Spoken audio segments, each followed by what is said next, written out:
want to say this. When you wako kwa one term, but kwa one term you know very well you are on one term. But what you must know, your brother is there at home, hana job. Your sister is there at home, hana job. Wewe pia huna job. Mama yako pia is suffering due to lack of money or lack of job. Wenye wako kwa one term pia wanasema, wenye wako kwa two term wanasema pia wako kwa two term. Ndio, sikatai.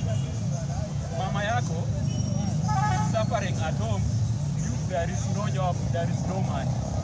Your brother also is suffering at home there is no job. Na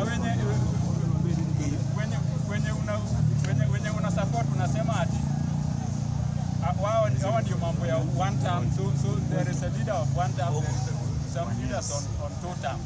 Those people are just there. Fanya hivi, mimi ni mtu wa mimi agency, I'm tribeless, I'm partyless. I want to say this to all Kenyans. I want to say this to all Kenyans. Hao wenye wanasema wanataka kusimama kama president or MPs or senators, mtu akishaongea hapo na time anaenda or governors or MCAs, waende nyumbani wote. Vijana wenye hawana kazi waingie kwa hizo position. Yeye anaiba na anaedit anaweka.